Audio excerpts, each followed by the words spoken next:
Students, let's continue the chapter The Portrait of a Lady. ठीक है. My grandmother always went to school with me. यानी मेरी दादी माँ हमेशा जो स्कूल जाती थी मेरे साथ. Because the school was attached to the temple. ठीक है. क्योंकि स्कूल एंड टेम्पल दोनों एक दूसरे से क्या थे? अटैच थे, यानी बगल में ही थे. The priest taught us the alphabet. Priest हमें क्या पढ़ाते थे? अल्फाबेट पढ़ाते थे. And morning prayer. और क्या पढ़ाते थे? मॉर्निंग प्रेयर पढ़ाते थे. थोड़ा सा यहाँ पर मैं एक्सप्लेन करता हूँ कि एक तो ये चीज बताइए that grandmother was a religious lady because every day she went to temple. ठीक है, पूजा करती थी. And second thing what I want to explain is that the education in the village school was based on God and religion. ठीक है, किस पर based थी? गॉड पर बेस्ड थी. क्योंकि यहाँ पर ये क्या सिखा रहा है? अल्फाबेट सिखाए एंड मॉर्निंग प्रेयर, और सुबह की प्रार्थना सिखाते थे. आपको ना डिफरेंशिएट करना है village school education and city school education. ठीक है, तो एक तो ये आंसर मिलेगा आपको. Why did grandmother go to school with the narrator? क्यों जाती थी? Because grandmother was a religious lady. She worshipped in the temple and the temple was attached to the school. या ये कह सकते हैं school was attached to the temple. Hence she went to school every day. ठीक है.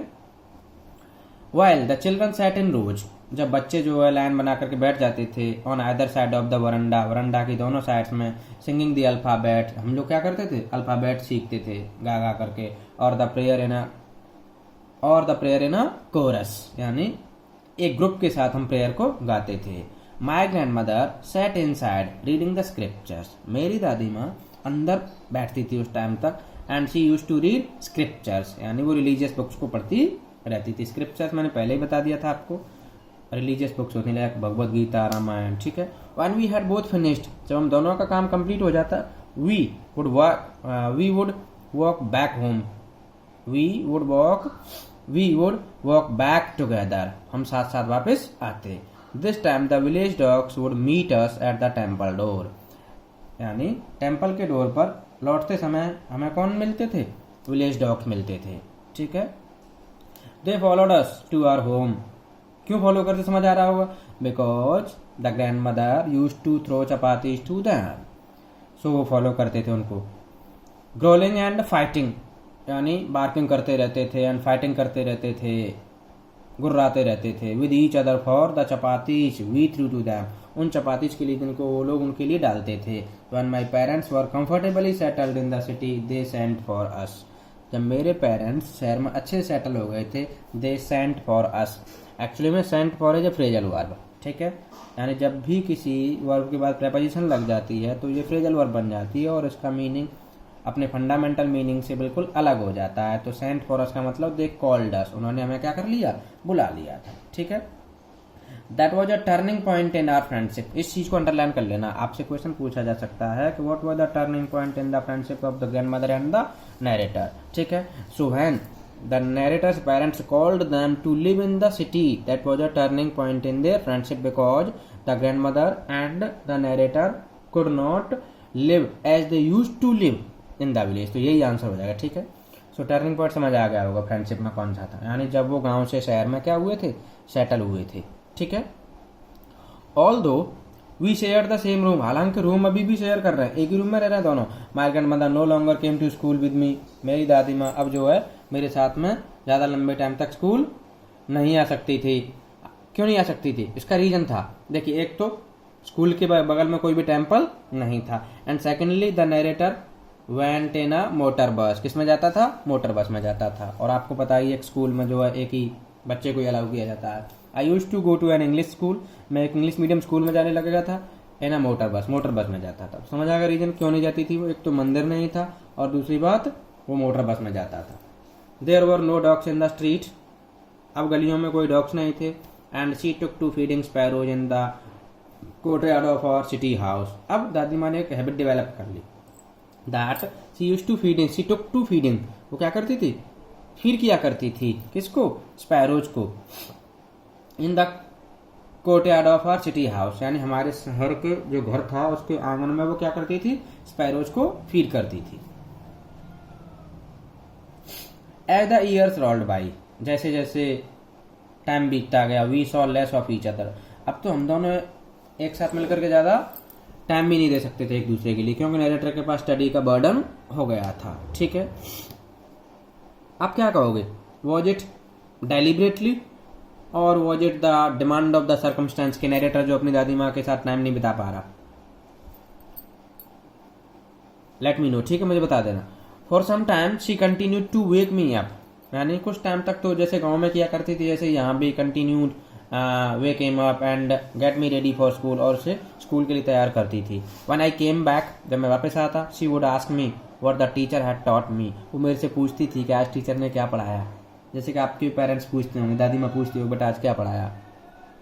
दो they are not educated, fully educated नहीं होते कुछ के ग्रैंड पेरेंट्स, बट उनको चिंता होती है अपने चिल्ड्रन और ग्रैंड चिल्ड्रन के बारे में बहुत ज़्यादा, इसीलिए वो लोग पूछते हैं। और ऐसे ही दादी माँ पूछती थी। I would tell her English words, मैं कुछ उसे इंग्लिश के वर्ड्स बताता था। And little things of western science, और मैं वेस्टर्न साइंस की कुछ चीज़ें बताता था। एंड लर्निंग के बारे में बताता था, जैसे कि कौन कौन सी learning, the law of gravity, यानी गुरुत्वाकर्षण के नियम के बारे में बताता था। आर्किमिडीज प्रिंसिपल, आर्किमिडीज के प्रिंसिपल के बारे में, ये सारी चीज़ें पढ़ी होंगी आई थिंक आपने 10th में। द वर्ल्ड बीइंग राउंड, दुनिया के राउंड यानी गोल होने के बारे में बताता था, etcetera. This made her unhappy, इन चीज़ों की वजह से ना वो अनहैप्पी हो जाती थी, क्योंकि ये जितनी सारी चीज़ें बताई हैं इन चीज़ों में कहीं भी there is nothing about God, God के बारे में तो कुछ है ही नहीं।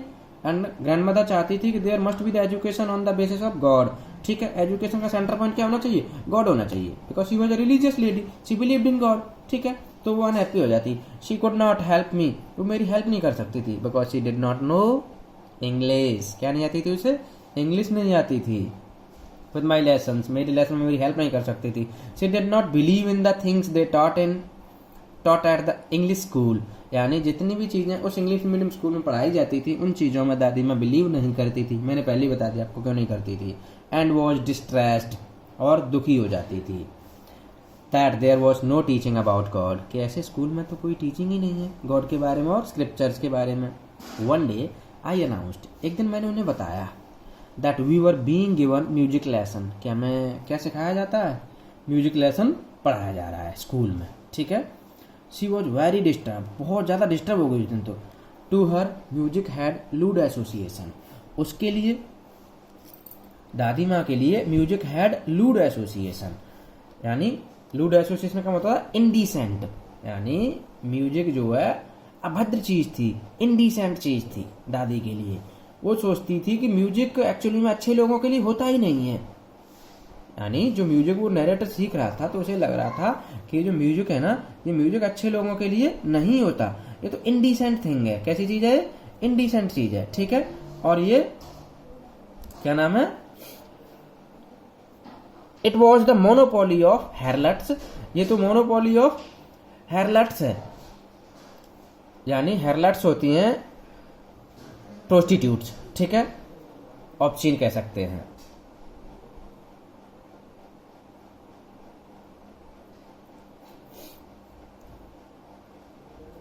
इट वॉज द मोनोपोली, यानी इन पे तो म्यूजिक पे तो एक अधिकार है किसका, ऑफ हेरलट्स एंड बैगर्स, यानी भिखारियों का और हेरलट्स का। And not meant for gentle folk, यानी बिल्कुल मतलब ही नहीं है नोबल पीपल के लिए तो म्यूजिक का। खास करके अगर आपको पता हो तो आप बात करते हैं आज से 30 साल बैक की या 40 साल बैक की, 40 साल या 30 साल पहले कोई भी अच्छे घराने के जो लोग होते थे वो इस तरह की इंडस्ट्री में जाना बिल्कुल भी पसंद नहीं करते थे, यानी इसको माना जाता था कि ये नीचे लोगों का काम है, ये अच्छे लोगों का काम है ही नहीं। लेकिन आज उसी चीज़ को क्या समझा जाता है, शान मानते हैं लोग। जैसे कि फिल्म इंडस्ट्री के लोगों को मान लीजिए, फिल्म इंडस्ट्री के जितने भी लोग हैं वो सेलिब्रिटी बन गए हैं, ठीक है, तो बिल्कुल उल्टा हंसा हो गया है, ठीक है। ये इसी दादी माँ का ख्याल नहीं था, ये एक्चुअली में अगर आप अपनी दादी माँ से भी डिस्कस करोगे ना म्यूजिक के बारे में तो वो भी यही कहेंगे, यानी पहले लोग जो इनको क्या कहते थे, नचेरे को दे रहे हैं, ये तो इनकी क्या इज्जत है, कोई इज्जत ही नहीं होती थी सोसाइटी में इनकी, और आज वो सेलिब्रिटी बन गए हैं, ठीक है। खैर ये बातें बात की हैं। So it was the monopoly of the harlots and beggars, harlots की और बैगर्स की मोनोपोली हुआ करती थी क्या चीज़, music. And not meant for gentle folk, यानी इसका मतलब ही नहीं होता था जेंटल फॉक से, जेंटल फॉक का मतलब होता पीपल ऑफ नोबल बर्थ, यानी अच्छे लोग। She said nothing but her silence meant disapproval. उसने कुछ कहा नहीं था लेकिन उसका चुप रहना ही डिसअप्रूवल था, यानी वो म्यूजिक को लेकर के कभी भी सहमत नहीं होती थी। ठीक है,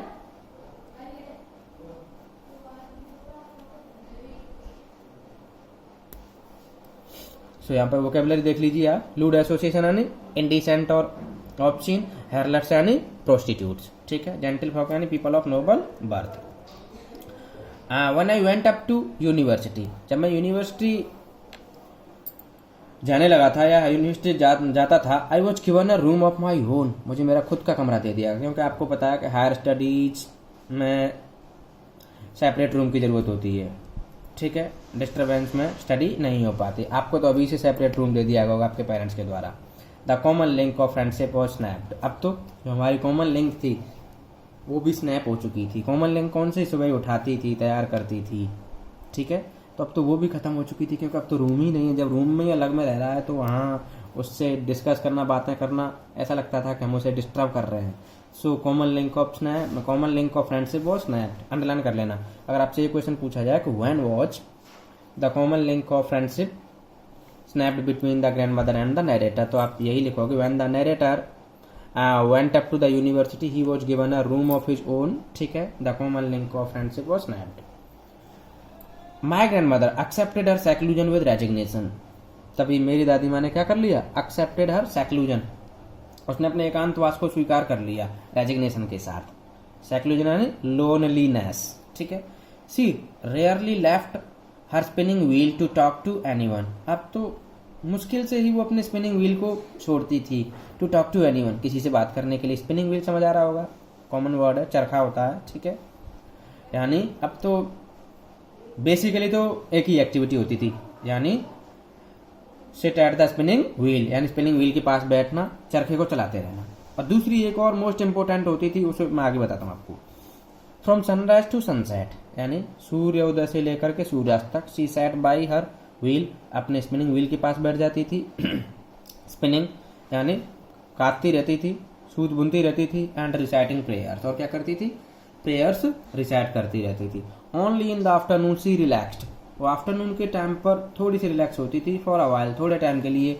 टू फीड द स्पैरोज, क्या करने के लिए, स्पैरोज को फीड करने के लिए। ठीक है, while she sat in the veranda breaking the bread into little bits, जब वो बरंडा में बैठ जाती थी, रोटी को लेकर के उसके छोटे छोटे टुकड़े कर देती थी। Hundreds of little birds collected round her, तभी उसके चारों तरफ हंड्रेड्स ऑफ लिटिल बर्ड्स आ जाते थे। Creating a veritable bedlam of chirpings, और उसके आसपास आकर के चहचहाने की आवाज किया करते थे। ठीक है, some came and perched on her legs, कुछ आती हैं और उसके लेग्स पर बैठ जाते हैं। पर्च यानी set on her legs.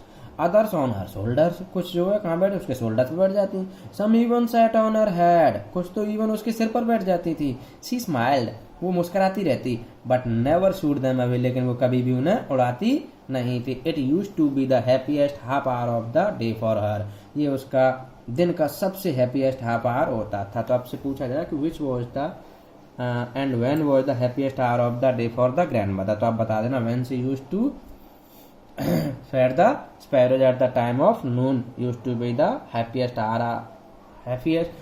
Time of the day. Fine, so it's enough for the day. ठीक है, वोकैबुलरी देख लेना, snapped, seclusion, spinning wheel. Thank you.